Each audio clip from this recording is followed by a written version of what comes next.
Sandrick, ce soir, le FC7 a perdu toute chance d'accession. Tous les adversaires devant et derrière ont gagné. Comment tu vis cette défaite? Je la vis très mal. C'est 30 matchs d'efforts, une saison où on a mis, que ce soit certains salariés, le coach, staff technique, nos vies de côté pour le projet FC7. Donc c'est sûr que j'aurais aimé continuer à vivre des moments fabuleux sur les 2 dernières rencontres. Maintenant, après, c'est la loi du sport. Je pense que nos joueurs sont fatigués. Voilà, on a fait ce qu'on a pu, on est allé au maximum de ce qu'on pouvait. J'ai aucun regret. Voilà, je crois qu'il faut qu'on se rende compte que ce qu'on a fait, c'est magnifique. Avec le budget qu'on a, avec l'effectif qu'on a. Donc voilà, maintenant, on a tous rêvé, moi le premier. Mais il faut se résoudre aujourd'hui à la dure réalité que quand on voit un budget comme Trélissac avec 3 remplaçants qu'ils avaient aujourd'hui et des joueurs qui jouent déjà à un gros niveau. Donc voilà, je pense qu'aujourd'hui, ça va nous servir de leçon pour l'année prochaine et pour continuer à travailler. Mais je suis fier de mon équipe, de mes joueurs, pas particulièrement aujourd'hui, parce que ouais, peut-être qu'il y avait un manque de grinta, il y avait peut-être un manque d'envie, mais je pense que c'est lié à la fatigue. Enfin, moi, en tout cas, c'est l'analyse que je fais de la situation. Justement, j'allais venir. La semaine dernière, au micro de Jacques Colicchio, Thibaut Balp avait fait part que pour lui, il n'y avait pas une même niaque de la part de tous les joueurs sur le terrain. Est-ce que ces propos ont été relayés à l'entraînement de cette semaine? Et est-ce que ça a entraîné peut-être une scission, une cassure dans le groupe? Non, aucun truc. C'est pour ça, Fabio, je crois qu'il ne faut pas essayer de créer des polémiques. D'accord. C'est pas une polémique, je relais les propos de Thibaut Balp. Mais voilà, moi je te dis, il n'y a aucune tension dans le groupe, tout se passe bien. On a fait une réunion pour parler. C'est vrai qu'à Mont-de-Marsan, à un moment donné, tu dois gagner. Si tu gagnes à Mont-de-Marsan aujourd'hui, tu ne perds pas. Donc voilà, ça c'est la première des choses. Mais à Mont-de-Marsan aussi, peut-être tu n'as pas l'énergie pour gagner parce qu'il y a une petite lassitude physique qui fait qu'à un moment donné, après, ben, les joueurs montrent moins cette grinta qui faisait notre force. Voilà. Mais il n'y a aucun problème dans le groupe, il n'y avait aucun problème. Le coach a fait tourner aussi parce que les joueurs étaient fatigués. Donc voilà, il y a vraiment, en termes d'analyse par rapport à ce qui se passe, il n'y a aucune polémique à avoir. Voilà. Lassitude physique et morale. C'est tout. Avec une saison qui est longue. Depuis le 5 juillet, les garçons n'ont pas eu de vacances. Parcours en Coupe de France. D'accord, le parcours en Coupe de France. On a eu des blessés, on a eu des suspendus. On a un Damien Forestier, on a fait tout pour qu'il revienne. Bon, il n'a pas pu revenir.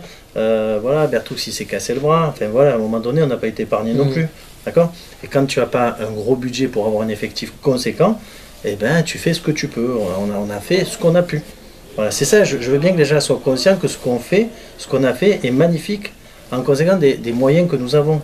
Voilà, beaucoup de personnes sont déçues, et moi le premier. Mais après, une fois que la déception est passée, il faut quand même qu'on relève la tête et qu'on soit fier de nos joueurs. Ce qu'ils ont réalisé, c'est magnifique.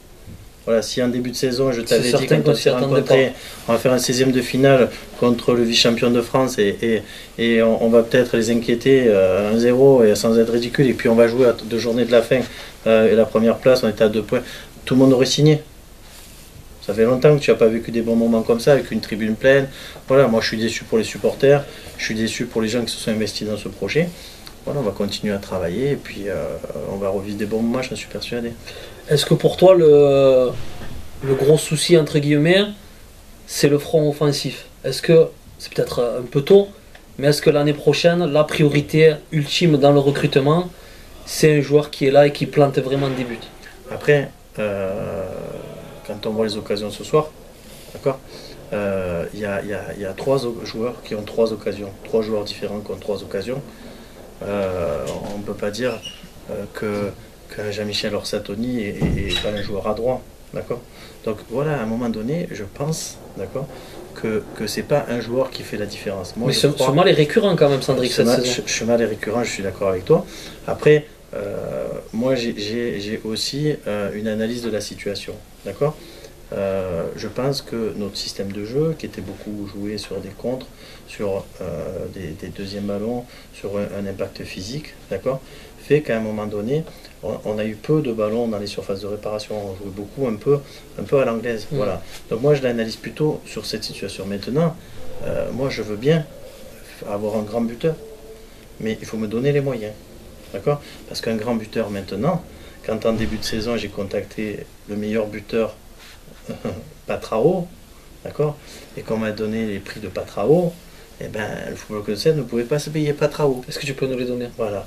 Non, je Non. n'ai pas à sortir des chiffres, Très bien.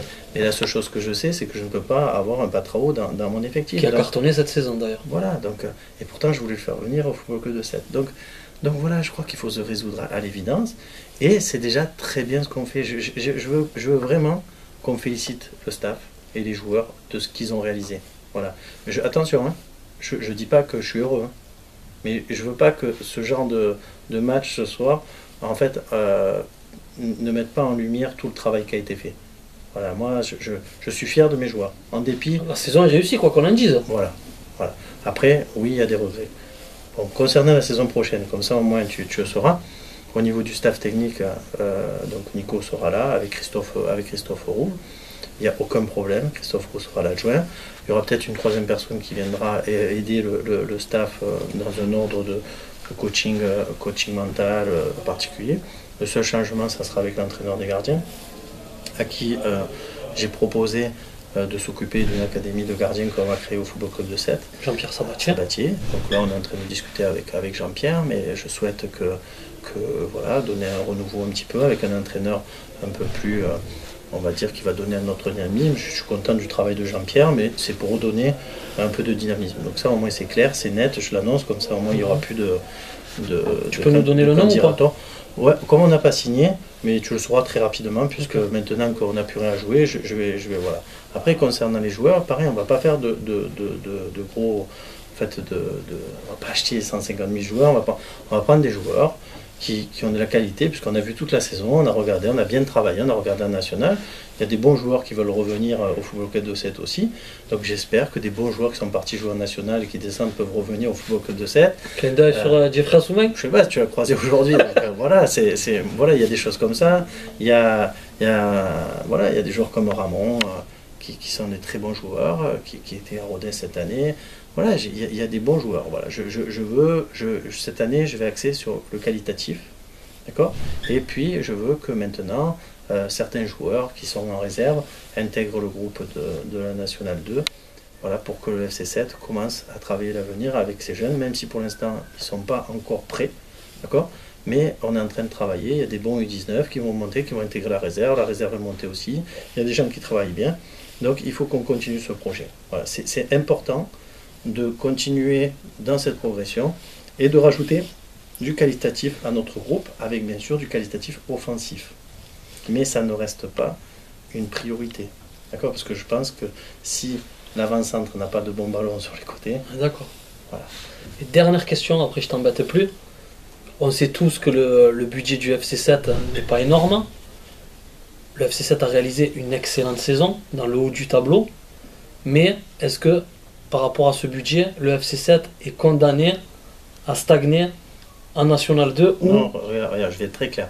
Il y a des gens qui ont beaucoup travaillé. Moi, je veux rendre hommage à des garçons, par exemple, comme Max Lebon, des garçons dans l'ombre qui ont travaillé pour apporter de l'argent au club, des garçons comme Jean-Claude Dagat. Voilà, la mairie aussi remercier tous nos partenaires, tous nos sponsors qui nous ont rejoints. Le FC 7 n'a jamais eu autant de sponsors que cette année. Donc, les gens nous ont suivis et des gens vont continuer à nous suivre. D'accord?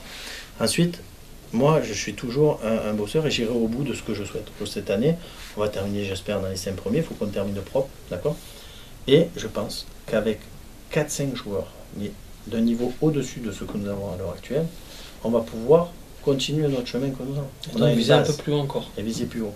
Alors, je ne vais pas te dire qu'on va monter, mais je vais te dire, je vais tout faire pour qu'on va monter. Donc, il va falloir qu'on pioche intelligemment, qu'on soit intelligent dans nos choix pour que l'argent qu'on va mettre sur des joueurs, eh ben, on ne se trompe pas. On n'aura pas le droit à l'erreur. Voilà. Donc ça, c'est important, le travail qu'on va faire. On a déjà travaillé dans ce sens. C'est-à-dire que là, aujourd'hui, pour moi, le recrutement, il est déjà fait. D'accord? Avec le coach, dans notre tête, on a déjà des projets 1, des projets 2. Donc on a bien bossé, on a une cellule de recrutement, on a bien travaillé. Voilà. Donc c'est pour ça que si tu veux, la montée de cette année, ça aurait été la cerise sur le gâteau, ça aurait été l'apothéose même, ça aurait été magnifique. Mais voilà, soyons heureux de ce qu'on a fait. Voilà, je veux que les gens, après la déception qui est légitime, d'accord, relèvent la tête et félicitent Nicolas Guibal pour le travail qu'il fait, parce que je trouve qu'on le félicite pas assez. Voilà. Très bien. Sandrick, merci encore d'être venu. Merci à toi.